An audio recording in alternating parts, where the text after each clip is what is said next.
여러분 안녕하십니까, 진성호입니다. 요즘 문재인 대통령의 청와대 그리고 민주당은 내년 총선에 올인하고 있는 것으로 보입니다. 지금 행보를 보면 그렇다는 이야기입니다. 실질적으로 문재인 정권의 결과표가 어떻습니까? 끔찍할 정도로 낙제점입니다. 그렇지만 내년 총선에서는 해볼만 하다는 분위기가 감지되고 있습니다. 뿐만 아니라 지금 민주당은 이해찬 대표를 필두로 해서 내년 총선에 모든 것을 걸겠다는 태도를 분명히 하고 있습니다. 우리가 다수의석을 얻어야 문재인 정부도 성공적으로 개혁 작업을 마무리할 수 있다. 얼마 전 이해찬 대표가 한 말입니다. 그러니까 이제 청와대도 우리 당이 중심이 되는 걸 이해해달라, 이런 걸로 들립니다.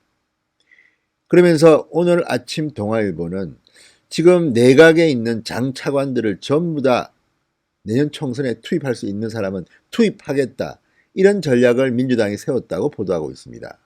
가능성이 있는 이야기입니다. 물론 이게 소설일 수도 있지만 지금 민주당과 청와대 분위기를 보면 그렇습니다. 양정철 민주연구원장 같은 경우는 문재인 대통령의 복심이라고 불리는데 청와대 출신들이 너무 많이 무리하게 내년 총선에 출마하는 것을 막겠다고 했습니다. 청와대 이름만 걸고 나오는 것보다는 청와대 출신 중에도 옥석을 가리겠다는 겁니다. 그런데 장차관을 무리하게 출마시키는 것은 그게 맞는 걸까요? 이걸 보면 문재인 정권의 이중성이 보입니다. 이렇게 정권이 경제를 파탄내고 안보를 파탄내고 외교를 정말 동네 북으로 만든 그 책임자들을 국회의원으로 출마시키겠다? 이게 말이나 되는 말입니까?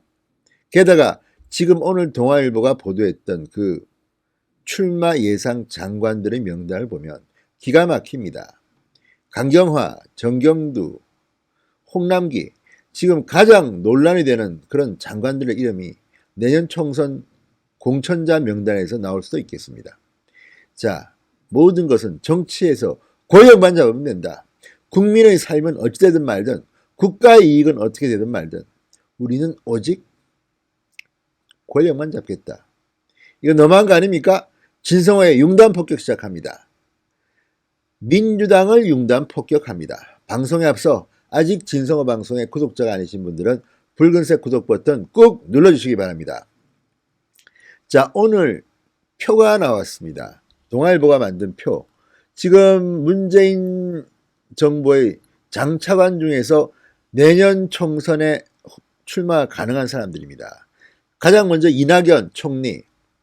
2017년 6월부터 지금까지 장수 총리입니다.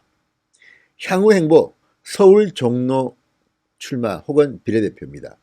그러니까 비례대표를 하면서 전국 선거를 지휘하든지 아니면 가장 격전지인 정치 1번지 종로에 출마할 수 있다는 겁니다. 물론 이 자리에는 지금 정세균 전 국회의장이 있습니다. 버티고 있습니다. 아마도 정세균을 총리로 끌어당기고 이낙연을 출마시킨다는 말도 있는데 이거는 가능할지 모르겠습니다. 왜냐, 정세균 총리는 총리가 카드는 삼권 분립에 좀 위배됩니다. 국회의장을 지낸 사람을 총리로 갖다 앉힌다? 참 이런 쇼가 있겠습니까? 그 다음 홍남기 경제부총리, 지금 대한민국 경제를 망친 장본인 중 한 명으로 거론되는 장본인인데도 일단 인물이 알려졌습니다. 강원도 춘천 김진태 의원 지역구에 출마가 예상되고 있습니다. 아무래도 강원도는, 춘천은 이 관료 출신을 선호한다고 합니다.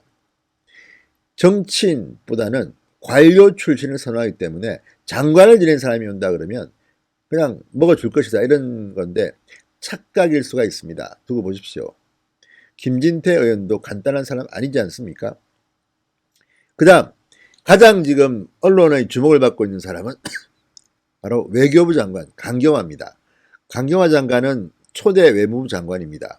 외교부 장관입니다. 지금 유력하게 거론되는 것은 본인의 뜻과는 상관없습니다. 서울 동작을의 나경원 원내대표를 겨냥해서 표적 공천한다는 이야기가 돌고 있습니다. 일단 인지도가 높은 것은 맞습니다. 사람들은 뭘 했는지는 다 잊어버리지만 그 사람 얼굴과 이름을 들으면 유명하구나는 알 겁니다. 그래서 강경화 카드가 같은 여성이기 때문에 거론되고 있습니다. 만약 강경화 장관이 동작을이 아니라면 서초 지역구도 거론되고 있습니다. 그 다음 정경두 국방장관, 경남 진주 공천이 거론되고 있습니다.